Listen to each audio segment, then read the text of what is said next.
तोता और रानू चिड़िया सुबह से बैठे हुए थे। तोते भैया अब चलें, ये किसान तो घर जाएगा नहीं और ना ही हम किसान की मकई खा सकते हैं। रानू चिड़िया, लेकिन वो कालू कौवा कैसे हर रोज किसान की मकई ले जाता है? वो कल भी मेरे सामने किसान की मकई खा रहा था। मैंने पूछा तो कहने लगा ये किसान के खेत से लाया हूँ। वो एक नंबर का चोर है, किसी न किसी तरह वो मकई चोरी करके ले जाता होगा। किसान खेत में काम कर रहा था और चिड़िया और तोता बिना मकई खाए ही जंगल वापस चले जाते हैं। हाँ भी तोते और चिड़िया, बताओ क्या आज तुमने किसान के खेत से मकई खाई है? ना ना, हम तो सुबह से दोपहर तक पेड़ पर बैठे रहे, लेकिन वो किसान है कि घर गया ही नहीं और हम थक हार कर बिना मकई खाए ही जंगल लौट आए। मैं तो जा रहा हूँ, पेट भर मकई खाऊंगा भी और अपने साथ भी लेकर आऊंगा।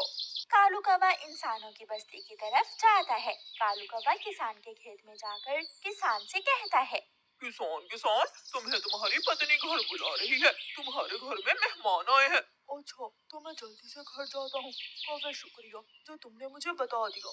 किसान अपने घर चला जाता है और कौवा मजे मजे से किसान के खेत से मकई खाने लगता है। नहीं, मैंने तो आपको नहीं बुलाया। क्या मेहमान नहीं आए थे? तो फिर उस काले कौवे ने मुझसे झूठ क्यों बोला? कौवा झूठा है, मैंने तो उसे नहीं भेजा।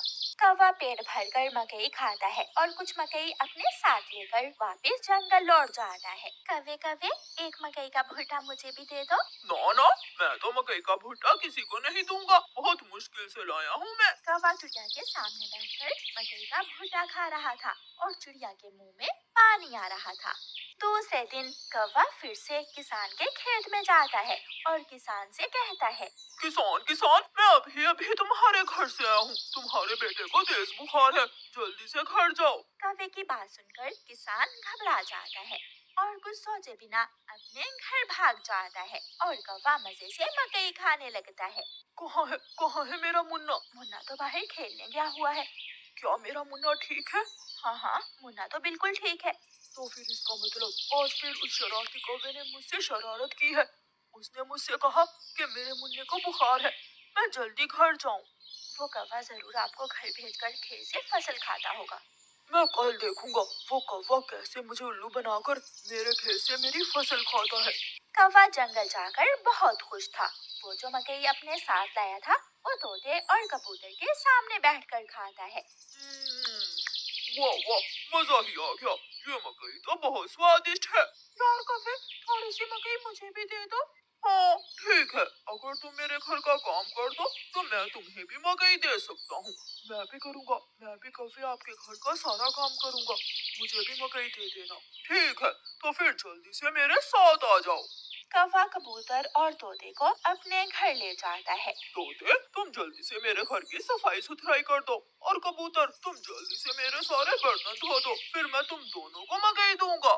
फिर कबूतर अपने काम में लग जाता है और तोता कौवे के घर की सफाई सुथराई करने लगता है।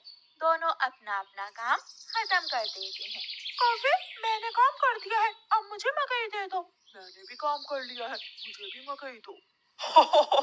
कौन सी मकई? चलो भाग जाओ यहाँ से तुम दोनों, मैं तुम्हें कुछ नहीं देने वाला। तुम धोखेबाज हो, तुमने धोखे से हमसे अपना काम करवाया और अब हमें भूखे ही भेज रहे हो। कबूतर और तोता वहाँ से चले जाते हैं।